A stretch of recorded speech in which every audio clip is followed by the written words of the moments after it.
Hello guys, welcome to my channel Sam Supreme. So today I am going to tell you things that you need to know before HSSC. मैं इसके लिए ज़्यादा eligible भी इसलिए हूँ क्योंकि मैंने HSSC में 90+ परसेंटेज ली थी which is a good thing. तो मैं आपको बता सकती हूँ आप कैसे सारी चीज़ें मैनेज करके इतनी परसेंटेज ले सकते हो। मैंने एक्स्ट्रा करिकुलम एक्टिविटीज़ भी की, मैंने और चीज़ें भी सीखी, मैंने हॉबीज़ को भी नहीं छोड़ा। सो आपने भी ये सब करते हुए अपनी परसेंटेज भी अच्छी रखनी है। मैं आपको बताऊँगी कैसे। फर्स्ट ऑफ ऑल कंग्रेट्स कि आप HSSC तक पहुंच गए हो। मेरे लिए भी कर देना। सबसे पहले हम सिलेबस से स्टार्ट करते हैं। हमारे स्कूल में हमारे टीचर्स हमेशा ये कह देती हैं कि भाई आप जब HSSC में जाओगे, कॉलेज में जाओगे, आपका सिलेबस बहुत ज़्यादा हो जाएगा, आपको टीचर्स पढ़ाएंगी नहीं, आपको हर टाइम पढ़ना पड़ेगा, आपसे पढ़ा नहीं जाएगा। ऐसा कुछ भी नहीं है।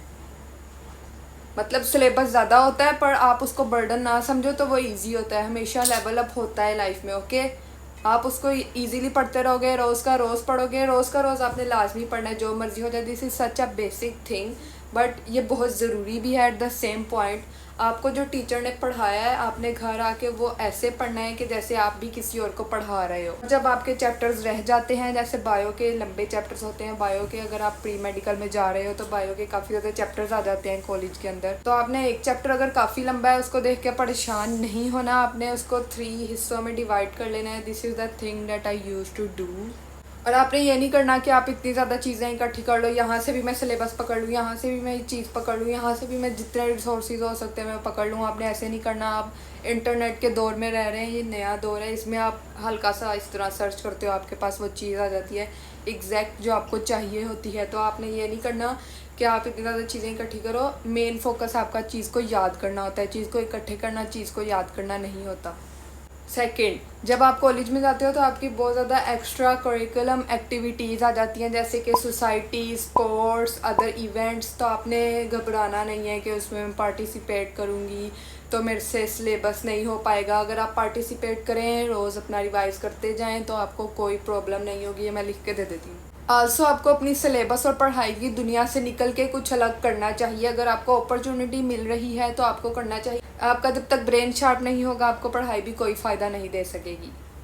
काफ़ी ज़्यादा लोग होते हैं जिनके इतने ज़्यादा अच्छे ग्रेड्स नहीं आते, लेकिन वो जिस तरह अपनी आप को शेप कर चुके होते हैं तो वो उनको काफ़ी आगे ले जाता है, बेशक उनकी पढ़ाई इतनी अच्छी ना हो।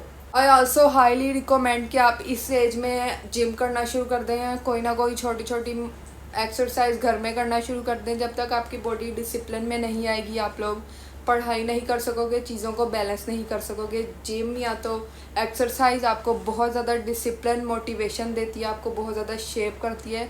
यू विल नॉट बिलीव बहुत अच्छे रिजल्ट्स आते हैं इस चीज़ के।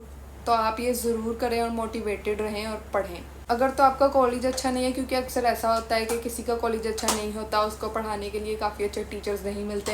बेशक किसी का अच्छा होता है, तो अगर आपका अच्छा नहीं है तो आपने तभी परेशान नहीं होना। इंटरनेट पे बहुत कुछ अवेलेबल है, आप आराम से सर्च करेंगे आपको मिल जाएगा। मैंने भी अक्सर, मेरी क्लास के बच्चों ने यहाँ तक के एंड पे पढ़ाई करके इतनी इतनी परसेंटेजेस ली हैं, 92 93 परसेंटेजेस ली हैं। तो ये सारा दिमाग का खेल होता है। अब काफ़ी ज़्यादा लोग पूछेंगे कि आपकी क्या टेक्निक है पढ़ने की, तो मैं आपको एक टेक्निक बताती हूँ। It's not kind of a technique, it's a very basic thing. आपने सबसे पहले अपने माइंड को बिल्कुल क्लियर रखना है, आपने अपनी डिस्ट्रैक्शन ज़ीरो कर देनी है, आपने पढ़ाई की एक जगह बनानी है। जैसे for me I use my study table for studies. जैसे कि आपको पता है, आपके ब्रेन को पता है कि बेड पे आप सोते हो, तो आप बेड पे जब बैठ के पढ़ोगे आपको ऑटोमेटिकली नींद आएगी। तो आपने एक अलग सी जगह बनानी है पढ़ने के लिए, वो आपने स्पेसिफिक बना देनी है, वहाँ पे आपने बैठ के पढ़ा करना है। सही है। उधर फिर जब आपने बैठ के पढ़ना है, आपने जो अपनी दिन में चीज़ पढ़ी थी उसको ध्यान से पहले रीड करना है।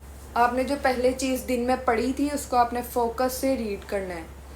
फोकस से रीड करने के बाद आपने अपनी बुक बंद करके इस तरह लेक्चर देना है जैसे आपके आगे बच्चे बैठे हुए हैं और आप उनको पढ़ा रहे हैं। इस तरह ब्रेन के दूसरी मेमोरी होती है जिसके अंदर वो चीज़ स्टोर हो जाती है। सेकंड, आपके अंदर कॉन्फिडेंस आता है बोलने का। थर्ड, आपकी लैंग्वेज और आपकी स्पीच की एबिलिटी भी बहुत अच्छी हो जाती है। ऑल्सो अदर थिंग, आपको लगता है कि अगर आप ये करोगे, वो करोगे, वो करोगे, ये करोगे तो आप पढ़ाई नहीं कर सकोगे, आपके पास टाइम नहीं रहेगा पढ़ाई करने के लिए। तो मैं आपको बता दूँ, focus is better than time. अगर आप फोकस से थोड़े टाइम के लिए भी पढ़ लेते हो ना, तो आपको इतने टाइम की ज़रूरत नहीं है। जैसे बच्चे पता नहीं कितना कुछ बना के बैठ जाते हैं, MCQ करते जाते हैं, हर इतना टाइम पढ़ते जाते हैं। आई पर्सनली मैं खुद से ऐसे नहीं करती, मैं फोकस से एक दफ़ा पढ़ती हूँ, फिर अगले दिन फिर उसको टीचर पढ़ाती हैं, फिर घर आके उसको एक दफ़ा देख लेती हूँ और वो मेरे दिमाग में अच्छे से बैठ जाता है. So that's how you should manage your studies.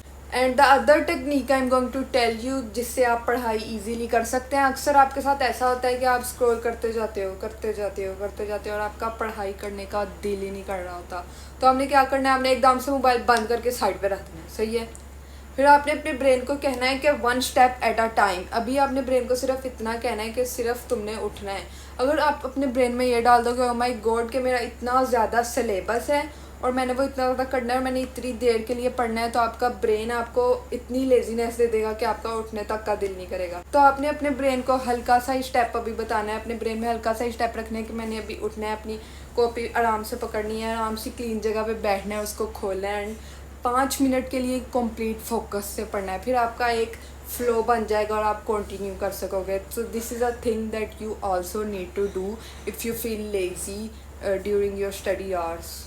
Also another thing मैं आपको बताती हूँ जिससे आपको स्टडी करनी चाहिए. साइंस के मुताबिक ह्यूमन ब्रेन इतनी देर तक फोकस नहीं रख सकता. तो आपने क्या करना है, आपने 25 मिनट्स के लिए स्टडी करनी है. अपना टाइमर लगाएं और 25 मिनट्स के लिए कंप्लीट फोकस से स्टडी करें, जिसमें आपने अपने आप को कहना है कि बस इन 25 मिनट में मैंने पढ़ना है. तो मैंने ना कोई आसपास चीज़ होती हुई देखनी है, ना मेरा ध्यान कहीं और जाना चाहिए और मैंने बस इसमें पढ़ना है. तो आप इस तरह पढ़ेंगे. उसके बाद आपने 10 मिनट की ब्रेक लेनी है. एक अच्छी सी कुछ खाने के लिए चीज़ लेनी है, जैसे कि एक ब्रेक में आपने कोई ड्राई फ्रूट ले लिया, अगली ब्रेक में आपने कोई दूध का ग्लास पी लिया. इस तरह की चीज़ें जो आपको मदद भी करें पढ़ाई करने में. तो इस तरह हमने 3 आवर्स तो एक टाइम में पढ़ ही लेना है ना, 25 मिनट्स करके. सो this is also a very helpful thing you can use. Next is आप जिस एज में आ गए हैं, आपकी एज या तो होगी 16, 17 या तो 18. तो इस एज में अगर तो आप कर सकते हैं, ये मेरे पे ना डालना कि तुमने कहा था कर लो, तो नहीं किया भाई, मेरे पे ना डालना. Okay. So do it at your own risk if you can manage things and you can balance the things in your day. तो मैं आपको बताऊंगी, आप कोई स्किल सीख लें, जैसे कि एडिटिंग एक बहुत अच्छी स्किल है, स्टोरी टेलिंग एक बहुत अच्छी स्किल है. It actually doesn't need much time. अगर आप इसको हफ्ते में थोड़ी देर के लिए भी करते हैं तो आपको काफ़ी फ़ायदा हो सकता है इस चीज़ से. आपकी स्किल्स शार्प होंगी. आजकल का ज़माना ऐसा ज़माना है, या तो आगे ऐसा ज़माना आएगा इंटरनेट के मुताबिक जिसमें लोग डिफरेंट सोर्सेज ऑफ इनकम से अर्न कर रहे होंगे. एक बंदे की 4 सोर्सेज ऑफ इनकम होंगी. तो आप भी अगर अपना पोटेंशियल ज़्यादा करना चाहते हैं तो अपनी स्किल्स को शार्प करें, अपने आप को शार्प करें. Yes. And guys that's it for the video. अगर आपको वीडियो अच्छी लगी है तो प्लीज़ लाइक करें, सब्सक्राइब करें and share this to a good friend ताकि उसकी भी मदद हो जाए. And bye bye. That was my brother.